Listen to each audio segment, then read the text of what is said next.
Hi guys, welcome back to another video where today we're going to be unboxing and reviewing 3 models from BSC Micro.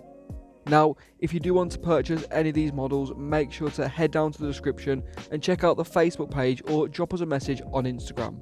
But with that being said, let's jump straight into the first model, which is this Liberty Walk Lamborghini Aventador. Now, this model really impressed me, but we'll get into that when we do fully unbox it. Now, as you can see, the packaging is quite strong, obviously protecting the acrylic case, all the details on the bottom, and obviously the logos and everything on the front and top as well.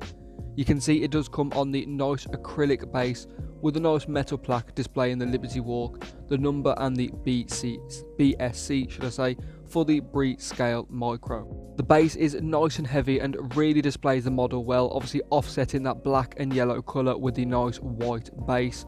Very nice and really cool. Obviously you can see the number, which was also displayed on the screen as well.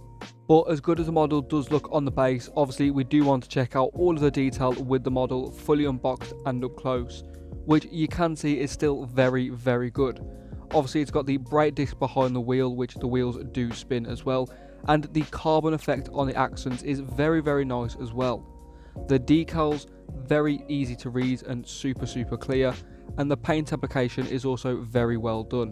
You can see the intricacy on this model is really cool as well. Obviously the detail on the rear, it's super wide, and that body kit is very aggressive, but it really does suit the whole model as it doesn't look overly proportioned at all. Now, the model is a little bit bigger than your normal Lamborghini from Mini GT or something, but honestly I think that is just to get a little bit more detail out of these models, which in my opinion isn't too bad of a trade-off. I have mentioned this before. Now, it's not just the rear of the model that has got the detail and the intricacy, the front has got some nice intricacy and detail as well with the body lines. The splitter is really nicely done, and you can see also the headlights very nicely done as well with some great detail. You can also see the 2 window stickers on the model, obviously the Japanese or Chinese writing, I'm not too sure. Please do let me know in the comments if you do know what that says. And also the decal in the center of the window at the top, which really just adds the detail to the model, obviously with the window wipers as well. Like I mentioned, the paint application is super well done and the vibrancy is really cool with the colors. Like I say, the carbon effect as well, and the interior does have some detail with 2 red bucket seats as well, just really finishing the whole model off, which like I say really makes this model one of my favorites.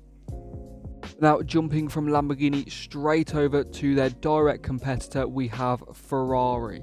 Now, as you can see, this one doesn't come in the full packaging like the Lamborghini. It does just have the standard sleeve design with the logo and all the details on the bottom as well. But as you can see, this car is a full carbon Ferrari Enzo. Now, this model is really cool. Again, coming on the acrylic heavy base, really displaying the model nicely with the nice plaque at the front with the Enzo Ferrari, the BCS, and also the number as well. Again, also on the screen for you to see.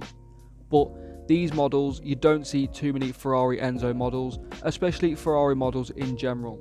So I was super excited when I did get my hands on these.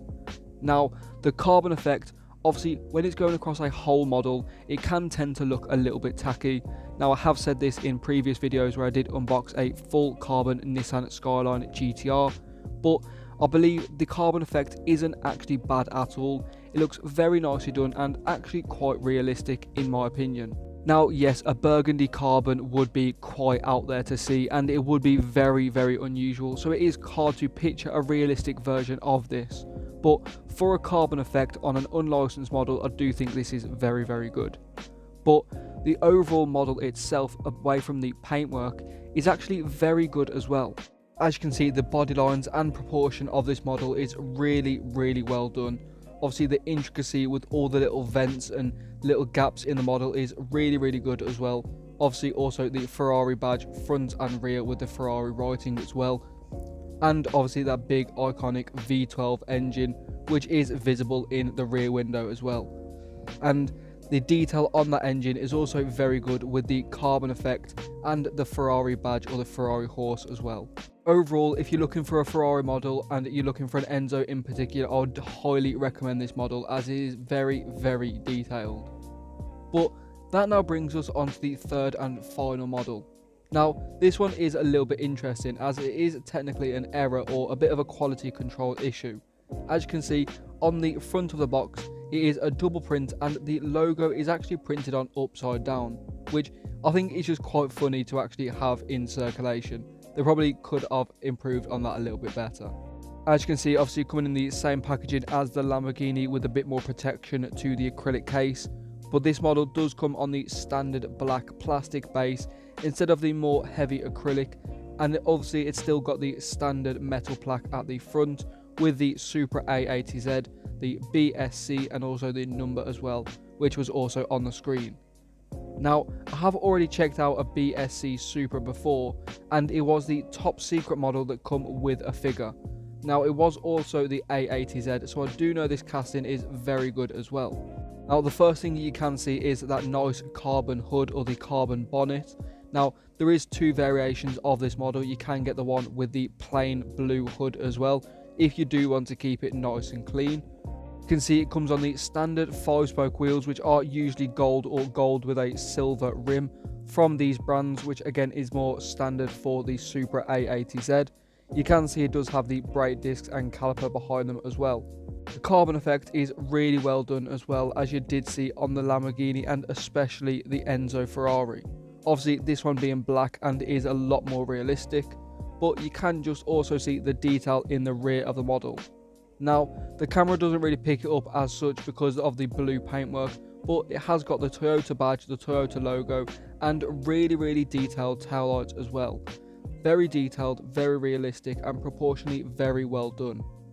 Now, some of these models do have issues with the headlights being not all the way fit into the actual slot it's meant to be, but I have found on this BSC and both of the BSC models I have unboxed, it's not too bad and you can see that they do fit very nicely. You can also see it has got the intercooler tucked into the front grille, which again, you do know I am a huge fan of, but here you can see a bit more of the rear of the model, how well proportioned it is, and also the Toyota badge as well. Unfortunately, this model doesn't have too much detail in terms of interior, but overall this model looks very good from the outset. And obviously it's also a Supra as well with the Supra plaque. But that's going to be it from me, guys. If you have enjoyed, make sure to drop a like and also comment which model was your favourite, and let me know any new models you would like to see on the channel. But thank you so much for watching. If you have enjoyed, like I say, make sure to drop a like and also subscribe if you are new. But thank you, and I'll see you all next time.